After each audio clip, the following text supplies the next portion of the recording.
Hello, my name is Kate McMahon.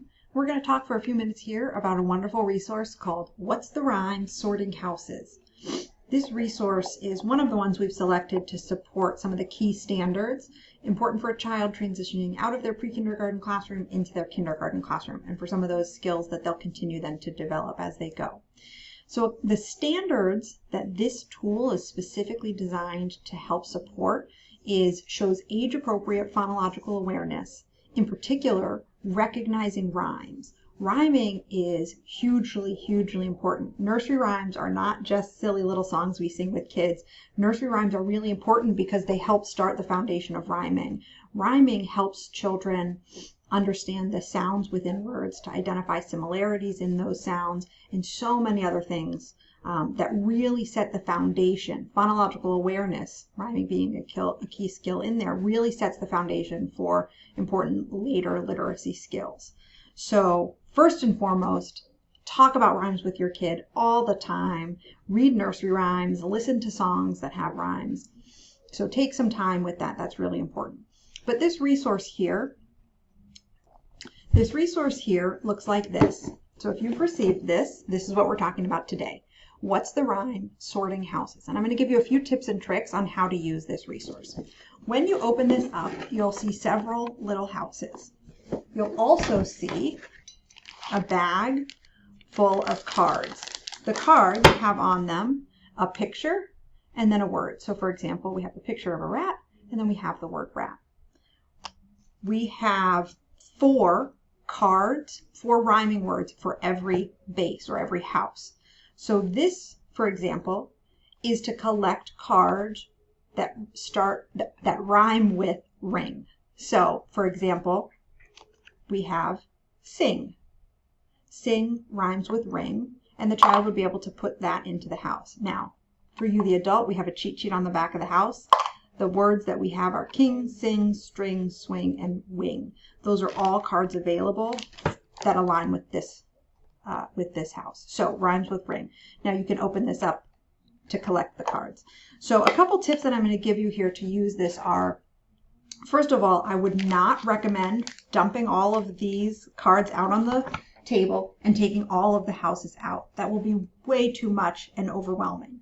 So I would really encourage you to first start with one house and you select just the cards that go with that house. So just the cards that rhyme with ring. Pull those out from this box or from this set of bags. So I pulled out 2 of the 5. We have sing and we have swing.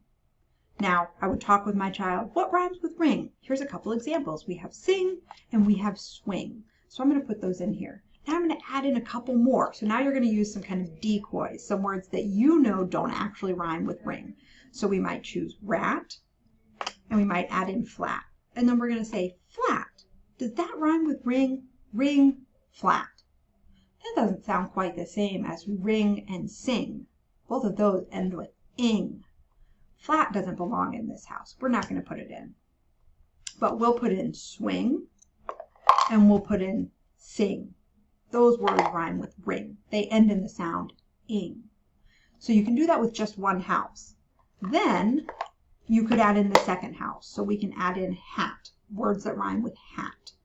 So now we have 2 houses in front of the child. We have the house with words that rhyme with ring and the house with words that rhyme with hat. So with just those 2 in front of the child, we would say, okay, I have 2 words for you here. Let's look at this. What's this a picture of? And see if they know this is a rat. Rat. Now, which house does this belong in? Does this belong with our ring, rat, and ring? Or rat and hat? We want to focus on the rhyme. So they end in the same sound. Rat and hat. It belongs here. So help the child. Now, this could be a little confusing. You have to think ring and rat. That would be the first letter sound, but we're talking about rhyming. So what does it sound like at the end? Hat and rat. So they put it in there. So what you can do then is pull out a few more of these, some that are appropriate for the 2 houses, some that might not fit these houses. But you can continue to grow this as the child's skill develops. So maybe they're able to handle 3 words at a time with some cards in front of them. Maybe that's too much and you actually just want to keep it at 2, for example. So you could pull 2 separate ones, so 2 new ones. Words that rhyme with tree, words that rhyme with sock. So you'll go through that process again. Now, in terms of an extension activity, I would also encourage you to have the child think of other things that rhyme with sock or with tree. So just because it's not a card listed here doesn't mean that if the child identifies sock and, let's see, rock, hawk, lock, maybe lock is not a word that they've identified. Oh, I've got the tree one up, sorry. So if we have sock and they've identified the word lock, you might write that on a Post-it, and that's a new word. The child could draw the picture of the lock. You could go find a lock so that they know exactly what you're talking about. Draw a picture, you have it on a Post-it, and then that's something that could be put in here as well. So you can work with your child to develop other words that go along with these. Now, these are just some words. So for example, sock and tree aren't the only words that have rhymes. And we have here 8 houses. And so you might have more than that. You could create this all on your own. You could just take a Tupperware bowl, write the word bat, and have the child identify words that rhyme with the word bat.